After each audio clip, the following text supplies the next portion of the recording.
Okay, so welcome everybody, and for the 7th of April 2022 council meeting. Are there any apologies?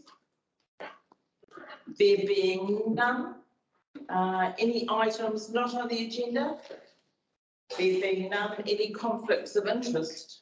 There being none. So we move to item 2.1. This is the item that we have discussed previously about communities for local democracy, Te Hapori, Te Manapori. So, and we've had quite a bit of discussion about this particular subject, and this is about, to paraphrase it really, three waters, but it's a bit more than that. And to start off the discussion, I'm going to move the resolution opting for option C. And I'll read out the resolution. Receives the Communities for Local Democracy Te Hapori Te Manapori report dated 24th of March 2022. Approves the following options,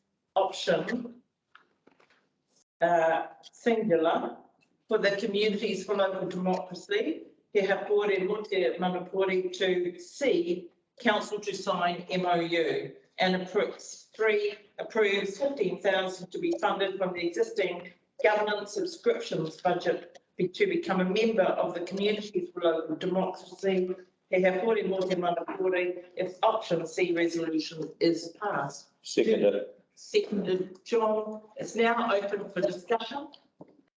Is there any discussion?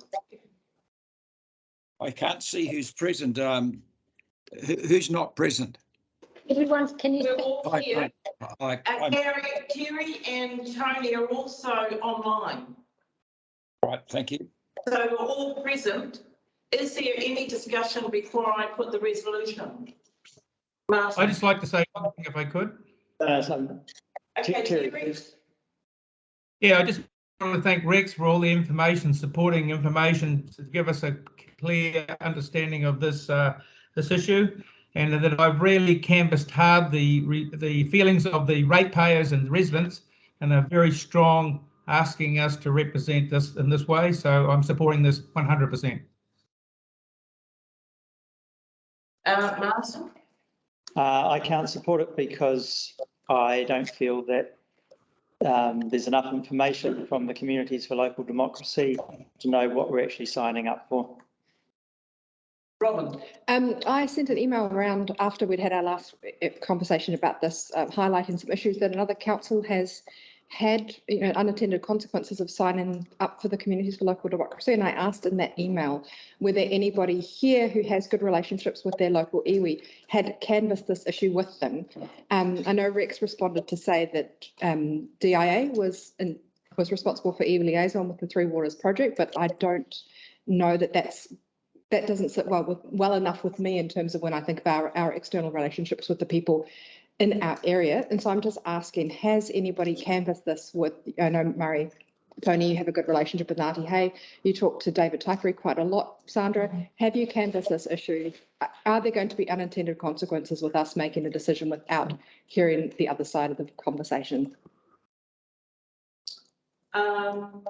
I don't believe so, but that's and you're right, I do have lots of conversations with the chair of the Hauraki Māori Trust Board, and we talk about generally about these things, but I can't give a definitive view in regard to what their representation actually is. So, is there any other discussion? Tony, did you want to say anything? John? I can only endorse what Terry has said, and for me, I'm only going to represent what the sentiment is in our community, and indeed my own, because I do believe that we have to have someone as a credible organisation to at least interrogate this government information. And I see this is the only forum to do that. So I am absolutely in support of us signing. I'm totally in support of us signing. My only regret is that we didn't do this months ago. when we had an opportunity to do so, but better late than never. So I totally support the resolution. Murray? I support the resolution. People have my view. Yeah. So, in responding to this, on the information that you have, there are 22 councils assigned as at the 1st of December. There have in fact been 31 councils have signed in total. Yes. So that's an increase from that period of 9 councils that have signed, and I understand Christchurch is one. But so No, the map that's in here says 32 member councils, but Dunedin has since reversed down to 31. Yeah. It's changed. Yes. Yeah. true. Has reversed its decision. And so one of the things that I think is critical for us is that we have had an overwhelming response from the community not to support Three Waters and the proposals for Three Waters that have been put forward by the government. The other was there's some comment made by Tony Fox, Councillor Fox, at the when we had our discussions, and he talked about critical mass. And this grouping of councils actually provides a level of critical mass for discussion with the government. My personal view is that I believe that local government New Zealand has let down the people of New Zealand and not represented local government in a way which I think has been challenging enough in regard to Three Waters. And that's been a concern for me. And I think that's been reinforced by at least one council seceding from local government New Zealand. I know I've talked with a number of mayors that have seriously considered doing the same, but they've hung in there for whatever reason. And so on this one, I think this is far too important. You know, there comes different points in people's lives where they need to take a stand and take a serious stand on very serious issues. This is one of the biggest issues, in my view, that's faced local government New Zealand for many years. And this is one about our people's assets, our people's hard-earned money has gone into building up these assets, which they use and which they value. And the Three Waters proposals is going to remove that from them. It's going to remove that from the governance and oversight of at a local level. And I have very serious concerns about what that's going to mean in terms of cost. The narrative has been incredibly erroneous and misleading in my view.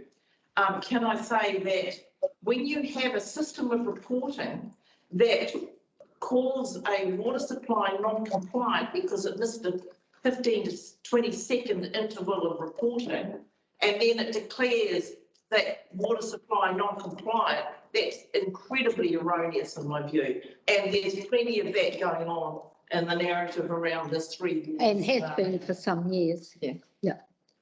I'm very aware that since Hastings, there wouldn't be a council in the country that hasn't budgeted more money and put a greater emphasis and focus on Three Waters, which is your water, wastewater and stormwater, but particularly water. I don't think there are very many local authorities that haven't supported the water services regulator and seen that as a way to have councils meet their obligations in regard to continuing to upgrade and improve their water supply systems. And so I could go on. I'm going to leave it there. I wanted to say something. And so Sally and then Martin. I'll be voting against Oh, it. sorry, Gary. I'll be voting against it. I believe that my vision for Aotearoa New Zealand is different than what a lot of other people is around this table. I've taken this very seriously and I've thought long and hard about it, and it is much more bigger issues here than Three Waters, which is large enough.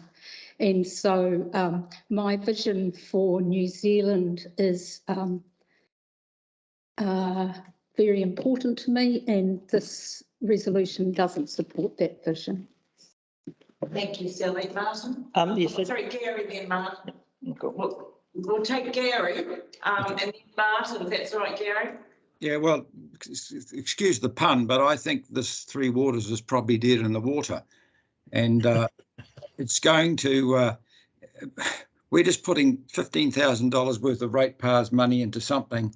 I think we can make our stance very clear without having to do this. And the suggestion that if members want to, or councillors want to support it, they can sign individually, which won't cost any cost to the council. But I really consider there's considerable uncertainty with this situation from this body, what this body is actually going to do. And we are waiting on other things to be reported, which, as I say, I think there'll be dramatic changes no matter if we sign or don't sign. So I'm not keen about committing this money for what is proposed at the moment, because there's no certainty of what's going to happen with it. Thank you, Gary. Martin? So getting it back to the actual Communities for Local Democracy, in their presentation, they say we will propose an alternative policy position.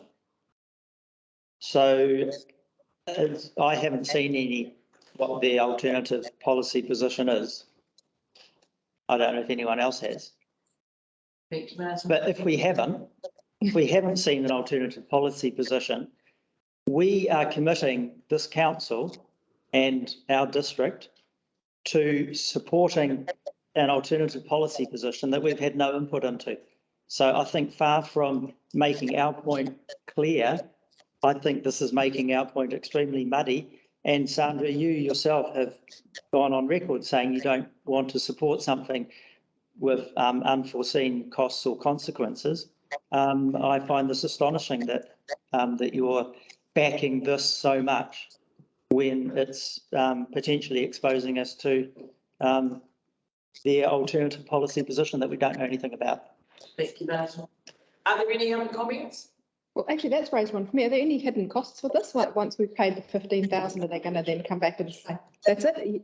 No, I think that have they? Cool. And in fairness, it says that it's not binding and you can withdraw. Yeah. So, so there has been that when you read the MOU. Thank you, Sally. Martin, oh, sorry, Tony. Yeah, I'll just say there have been what I'd say is bullet points of the issues to be considered. So I'm not concerned about not necessarily having a policy document.